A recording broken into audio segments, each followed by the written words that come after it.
And on today's episode of Yes, We Took Some Liberties, but the story is true, the window tax. The year is 1696. The Great Famine of 1695 has been in motion for a full year. The 9-Year War is still known as the 8-Year War, and Days of Our Lives is entering its second season. Meanwhile, in jolly old England, King William III prepares to introduce his window tax. Homeowners will be asked to pay 2 shillings per house, as well as a variable tax if their houses have more than 10 windows. Basically, if you have more than 10, get ready to spend. If you have more than 20, you'll be spending more money. Any questions? Roger Wilkins for the England Gazette. This sounds a lot like an income tax, innit? It's not a bloody income tax, it's a window tax. It's different. Yes, opposition to an income tax among England's working class forced King Bill to get creative with the ways he took his subjects' money. In hindsight, it would have been easier to just open a church. So as you can see from this diagram, it's not an income tax. Walter Beauregard from the Saturday Surprise. What if we use our income to buy the bloody windows? Well, you can always buy them on credit. Hugh Lyon from Hugh Lyon's Huge Lying Leaflet and Inquiries column.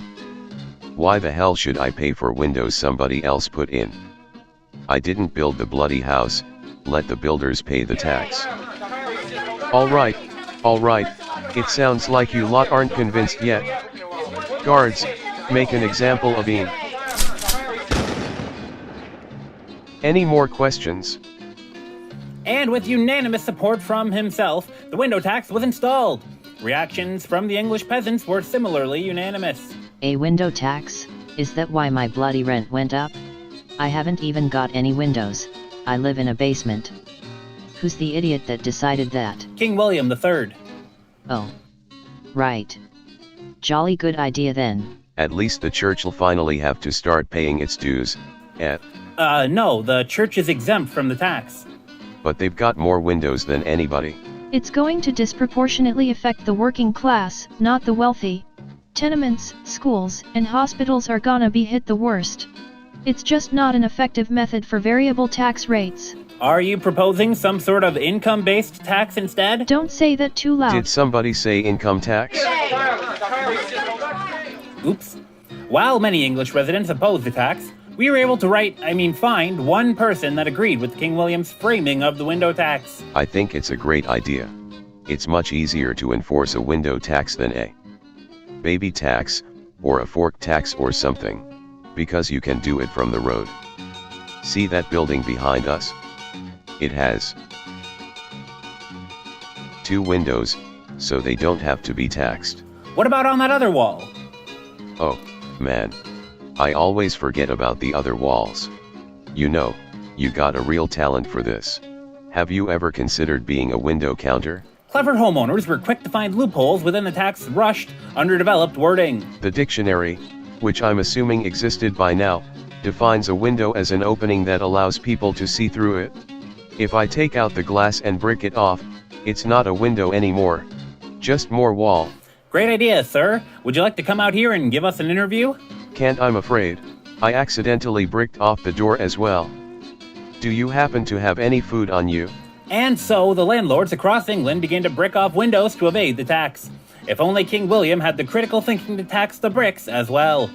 The English window tax underwent many changes and spread to other countries in what would become the United Kingdom, before finally being repealed in 1851.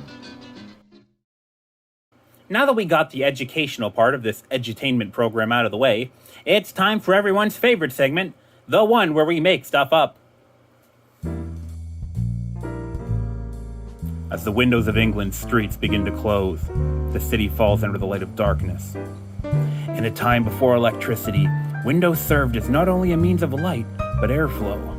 The residents of England began to grow weary and unstable, and find themselves missing the light of day. But it's true what they say. When God closes a door, he opens a window. And when he closes a window, he opens a speakeasy.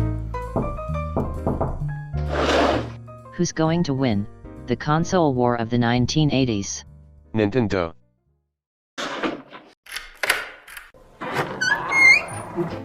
With nowhere else to turn, English residents began to open secret clubs where they could satisfy their desire to look out windows. But it wouldn't be long before Johnny Law caught on. Police, open up in it. Quick, curtain the windows. What's going on here? Nothing, officer. We're just a regular curtain store. With a liquor license. Why would somebody need to buy curtains if they don't have any windows? Consumerism. Yeah, I guess it does feel good to buy things. Right, carry on then.